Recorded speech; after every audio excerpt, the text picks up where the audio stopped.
SASDOவின் பிரதான செய்திகள். தலைப்புச் செய்திகள். உயர்தரத்தில் சிறந்த பெறுபர்களை பெற்ற மாணவர்களுக்கு வெளியான மகிழ்ச்சி தகவல். மது போதையில் வந்த சாரதியால் பறிபோன உயிர்கள். ஐக்கிய மக்கள் சக்தி உறுப்பினர்கள் 6 அதிரடியாக கட்சியிலிருந்து நீக்கம். தேசிய மக்கள் சக்தி வசமானது கொழும்பு மாநகர சபை. கைதி விடுதலை தொடர்பில் நீதியமைச்சு அதிகாரியிடம் CID வாக்குமூலம் பதிவு. 3 லட்சத்தை தொடுமா தங்கத்தின் விலை? அதிர்ச்சியில் மக்கள். செம்மணி மனித புதைகுழி அகழ்வுக்கு யாழ் பல்கலைக்கழக மாணவர்களையும் ஈடுபடுத்த நடவடிக்கை. ட்ரம்புக்கு எதிராக அமெரிக்க நகரங்களில் ஆர்ப்பாட்டம். தொடர்பன விரிவான செய்திகள். தாயக செய்திகள். 2023-2024 கல்வி பொதுத்தராதர உயர்தர பரீட்சையில் மாவட்ட மட்டத்தில் சிறந்த பெறுபர்களை பெற்ற மாணவர்களை மாகாண மட்டத்தில் பாராட்டும் நிகழ்ச்சி திட்டத்தை ஜனாதிபதி நிதியம் ஏற்பாடு செய்துள்ளது. அங்கு 2023-2024 கல்வி பொதுத்தராதர உயர்தர பரீட்சையில் ஒவ்வொரு பாடப்பிரிவிலும் சிறந்த பெறுபர்களை பெற்ற ஒவ்வொரு மாவட்டத்திலிருந்தும் 60 மாணவர்களை தேர்ந்தெடுத்து அவர்களுக்கு நிதி, புலமை பரிசில் மற்றும் சான்றிதழ்கள் வழங்க திட்டமிடப்பட்டுள்ளது. 2023-2024 பரீட்சைகள் தொடர்பாக பரீட்சைகள் திணைக்களம் மற்றும் பல்கலைக்கழக மானியங்கள் ஆணைக்குழுவினால் வெளியிடப்பட்ட பெறுபர்களை கருத்தில் கொண்டு இந்த மாணவர்கள் தெரிவு மேற்கொள்ளப்பட்டுள்ளது. மாகாண மட்டத்தில் செயற்படுத்தப்படும் திட்டத்தின் முதல் நிகழ்ச்சி திட்டமாக 2023 கல்வி பொதுத்தராதர உயர்தர பரீட்சையில் சிறந்த பெறுபர்களை பெற்ற வடமாகாண மாணவர்களை பாராட்டும் நிகழ்வு 2025 ஜூன் 22 கிளிநொச்சியில் நடாத்த அனைத்து ஏற்பாடுகளும் மேற்கொள்ளப்பட்டுள்ளன. அதன்படி 2023 கல்வி பொதுத்தராதர உயர்தர பரீட்சையில் சிறந்த பெறுபர்களை பெற்ற யாழ்ப்பாணம், கிளிநொச்சி, முல்லைத்தீவு, மன்னார் மற்றும் வவுனியா மாவட்டங்களைச் சேர்ந்த மாணவர்கள் இவ்வாறு பாராட்டப்பட உள்ளனர். இதேவேளை ஏனைய மாகாணங்களிலும் விரைவில் நிகழ்ச்சிகளை நடாத்துவதற்கு தேவையான ஏற்பாடுகள் மேற்கொள்ளப்பட்டு வருகின்றன. பாதசாரி கடவையை கடக்கும் போது மதுபோதையில் சாரதி ஒருவர் செலுத்தி சென்ற காரொன்று மோதி ஒரே குடும்பத்தை சேர்ந்த 2 சகோதரிகள் உயிரிழந்துள்ளனர். இறந்த பெண்களில் ஒருவரின் 2 பிள்ளைகளும் விபத்தில் படுகாயமடைந்து வைத்தியசாலையில் அனுமதிக்கப்பட்டுள்ளனர்.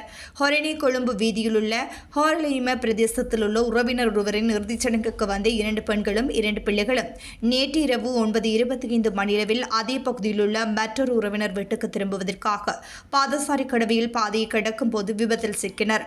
கோணப்பளவிலிருந்து கொழும்பு நோக்கி பயணித்த சொகுசு கார் ஒன்று மோதியதில் இந்த விபத்து சம்பவித்துள்ளது.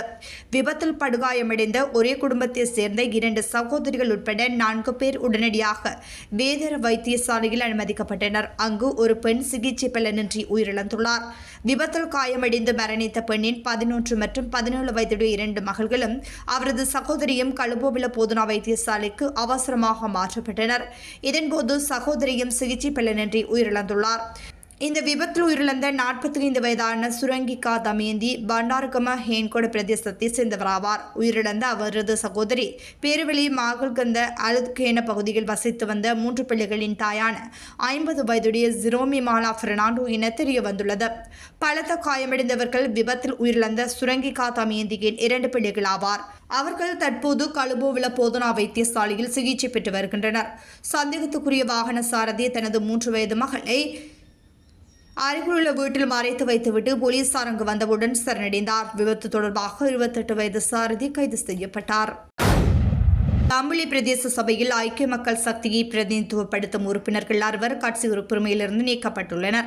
தாம்புள்ளி பிரதேச சபையின் முதல்வர் மற்றும் உப தலைவரை நியமிப்பதில் ஐக்கிய மக்கள் சக்தியின் முகாமைத்துவ குழு மற்றும் கட்சி செயற்குழுவின் தீர்மானத்துக்கு அமைய செயற்படாத காரணத்தினால் தாம்புள்ளி பிரதேச சபை உறுப்பினர்களில் 6 கட்சி உறுப்பினரை உடனடியாக இடைநிறுத்தப்பட்டுள்ளது.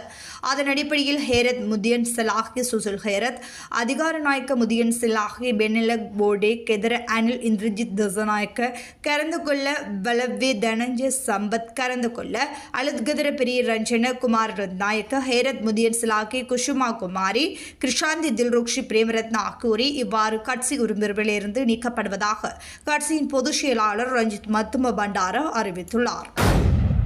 கொழும்பு மாநகர சபையின் புதிய மேயராக தேசிய மக்கள் சக்தி சார்பில் விராஹெலி பல்தஷார் தெரிவு செய்யப்பட்டுள்ளார்.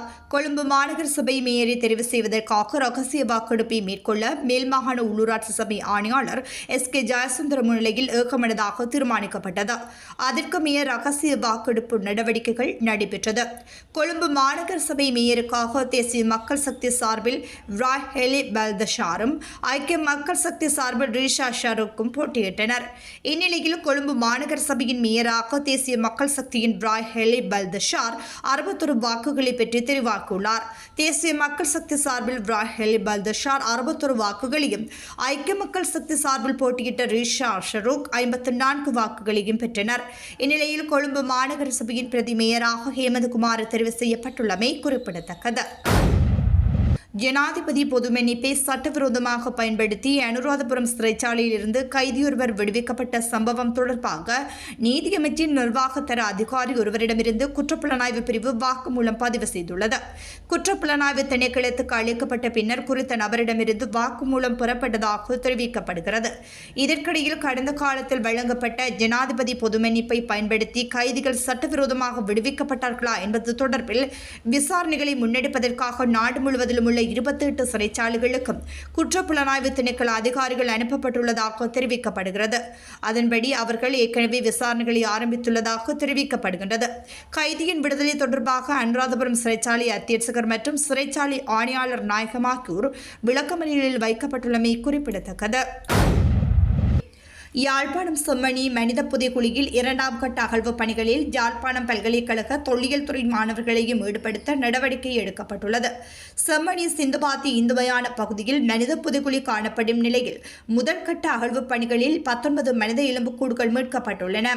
அந்நிலையில் 2ஆம் கட்ட அகழ்வு பணிகளை 45 நாட்களுக்கு மேற்கொள்ள யாழ் நீதவான் நீதிமன்றம் அனுமதி அளித்துள்ள நிலையில் அவற்றுக்கான நிதி ஒதுக்கீடுகள் கிடைக்கப்பெற்றதும் எதிர்வரும் 26ஆம் தேதி முதல் 2ஆம் கட்ட அகழ்வு பணிகள் முன்னெடுக்கப்படும் என எதிர்பார்க்கப்படுகின்றது.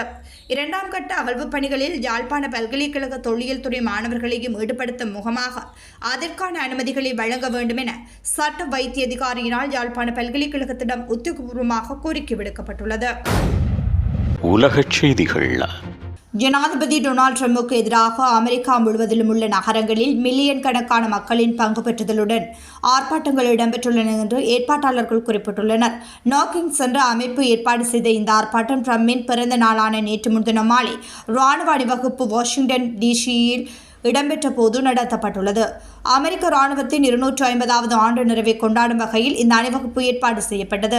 ட்ரம்பை விமர்சிக்கும் பதாதைகளை அசைத்த வண்ணம் ஆர்ப்பாட்டக்காரர்கள் மத்தியில் சட்டம் இயற்றுபவர்கள், தொழிற்சங்க தலைவர்கள் மற்றும் ஆர்வலர்கள் உரையாற்றினர். இத்தகைய கூட்டங்கள் நியூயார்க், பிலடெல்பியா மற்றும் ஹில்டன் உள்ளிட்ட நகரங்களில் இடம்பெற்றுள்ளன. பிலடெல்பியாவில் லவ் பார்க்கில் கூடியிருந்த மக்கள் தமது ஜனநாயகத்தை பாதுகாக்க வேண்டும் என்று தெரிவித்துள்ளனர். மீண்டும் தலைப்புச் செய்திகள்.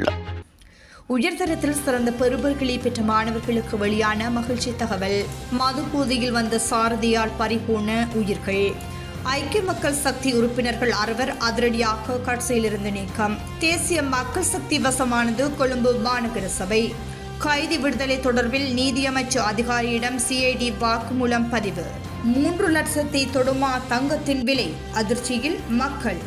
செம்மணி மனித புதைகுழி அகழ்வுக்கு யாழ் பல்கலைக்கழக மாணவர்களையும் ஈடுபடுத்த நடவடிக்கை. ட்ரம்புக்கு எதிராக அமெரிக்க நகரங்களில் ஆர்ப்பாட்டம்.